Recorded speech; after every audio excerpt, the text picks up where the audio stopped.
Pulivendula ZPTC ఉప ఎన్నికల్లో కుట్రపూరితంగా బూతులు మార్చారని జగన్మోహన్ రెడ్డి ఆరోపించారు. పోలింగ్ బూత్ల దగ్గర ఉన్న సీసీటీవీ ఫుటేజ్లను బయట పెట్టాలని ఆయన డిమాండ్ చేశారు. వైఎస్ఆర్సీపీ ప్రతిపక్ష పార్టీ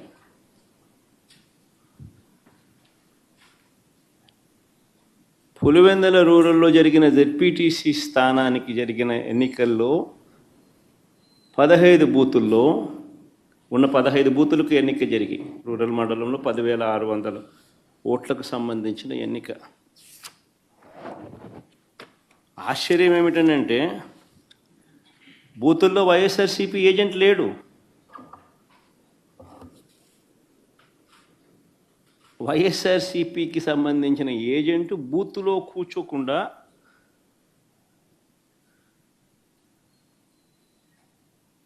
బూత్ దగ్గరికే మనిషి పోలేని పరిస్థితిలో బూత్లో ఏజెంటే లేకుండా ఎన్నికలు రిగ్గింగ్ చేసినారు. సాక్షాత్తు పోలీసుల సమక్షంలో పోలీసుల ప్రోద్బలంతో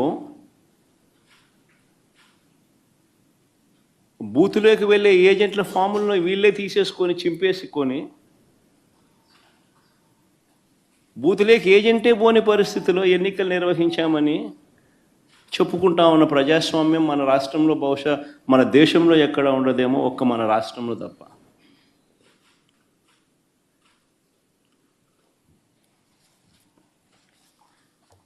అసలు ఎన్నికల్లో బూత్ ఏజెంట్కు సంబంధించిన విధులు, బాధ్యతలు, హక్కులు ఏమిటి తెలుసా?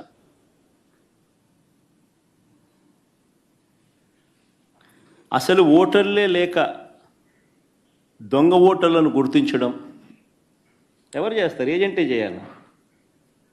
పోలింగ్ ఏజెంటే చేయాలి. బూత్లో ఉన్న పోలింగ్ ఏజెంటే ఆయనకు సంబంధించిన విధులు, బాధ్యతలు, హక్కులు ఏమిటి అని అంటే అసలు ఓటర్లా లేక దొంగ ఓటర్లా అని గుర్తించడం, ఓటర్ల జాబితాను తనిఖీ చేయడం, అక్రమాలు, బెదిరింపులు, ప్రలోభాలు పెట్టడాలు, ఫేక్ ఓటర్లు ఉంటే వాటిపై అక్కడే ఉన్న ప్రిసీడింగ్ అధికారికి వెంటనే చెప్పి వాటిపై ఫిర్యాదులను అధికారికంగా నమోదు చేయడం, ఇవన్నీ పోలింగ్ ఏజెంట్ బాధ్యతలు. ఇవే వివరాలు పార్టీకి కూడా తెలియజేయడం.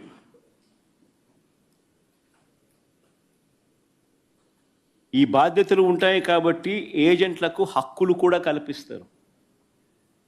వారు ఖచ్చితంగా బూత్లో కూర్చునే హక్కు, ఓటర్ల జాబితాను తనిఖీ చేసే హక్కు, అభ్యంతరాలు తెలియజేసే హక్కు, పోలింగ్ రికార్డులను పరిశీలించే హక్కు, కౌంటింగ్ వరకు కూడా దీనికి సంబంధించిన సమాచారాన్ని పొందే హక్కు, ఇవన్నీ కూడా ఏజెంట్లకు ఉంటాయి.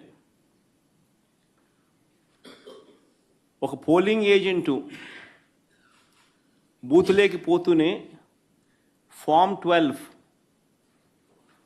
అన్నది అంటే తన పోలింగ్ ఏజెంట్ను అపాయింట్మెంట్ చేస్తూ ఇచ్చే ఫామ్ను క్యాండిడేట్ ఫామ్ 12 పోలింగ్ ఏజెంట్ను అపాయింట్ చేస్తూ ఇచ్చే ఫామ్ను it's called form 12. Polling candidate పలానోడు నా ఏజెంటు, నా పోలింగ్ ఏజెంట్ అని చెప్పి అపాయింట్ చేస్తూ ఇచ్చే ఫామ్.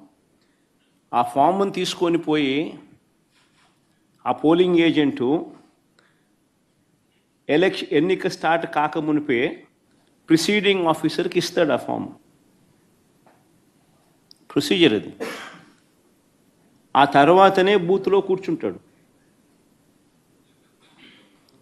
మా ఏజెంట్ల నుంచి ఈ ఫాములను నిన్న టీడీపీ వాళ్ళు, పోలీసులు దగ్గరుండి లాక్కోవడము, చింపేసేయడము.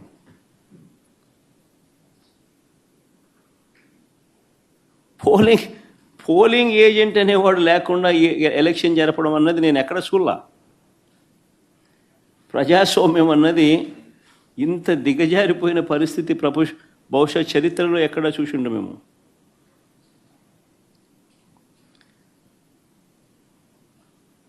ఓటర్ వచ్చి తన పేరు చెప్పిన తర్వాత, ఓటర్ మామూలుగా ఎన్నికల్లో పోలింగ్ రూమ్లోకి వచ్చిన తర్వాత యూజువలీ ఆ ఓటరు తన పేరు చెప్తాడు గట్టిగా. చెప్పిన తర్వాత పోలింగ్ ఆఫీసర్ రిజిస్టర్లో తన వేలిముద్ర కానీ తన సంతకం కానీ తీసుకుంటాడు. ఆ ఓటర్కు సంబంధించిన సమాచారాన్ని తాను పోలింగ్ ఆఫీసర్ ఆ రిజిస్టర్లో వేలిముద్ర అన్నా ఓటర్ వేలిముద్ర లేదా సంతకం అన్నా తీసుకుంటాడు రిజిస్టర్లో. ఈ రిజిస్టర్ నింపేది పోలింగ్ ఆఫీసర్, కానీ తనిఖీ చేసేది ఏజెంట్. అవసరమైతే తాను అభ్యంతరం చెప్తాడు. ఇది ప్రొసీజర్. పోలింగ్ ముగిసిన తర్వాత, అయిపోయిన తర్వాత ఫామ్ 32 అని ఉంటుంది. ఫామ్ 32ను నింపి ఆ బూత్లో ఎన్ని ఓట్లు వచ్చాయి అన్నదాన్ని రికార్డు చేస్తారు. బూత్లో ఉండే అధికారి ఆ రికార్డును ఏజెంట్కు ఇవ్వాల్సి ఉంటుంది. అంతేకాకుండా ఏజెంట్ నుంచి ఒక రిసీప్ట్ కూడా తీసుకుంటాడు ఆ ప్రిసీడింగ్ ఆఫీసర్. ఆ రికార్డుతో ఈ రిసీప్ట్ను కూడా జత చేయాలి.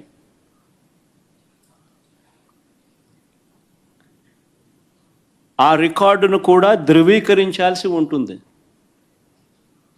ఇది ప్రొసీజర్. బ్యాలెట్ బాక్స్కు సీల్ వేసేటప్పుడు, బ్యాలెట్ బాక్స్కు సీల్ వేసే ప్రక్రియ పూర్తయ్యే వరకు ఏజెంట్ అక్కడే ఉంటాడు. బ్యాలెట్ బాక్స్ సీల్పై కూడా ఏజెంట్ సంతకం చేస్తాడు.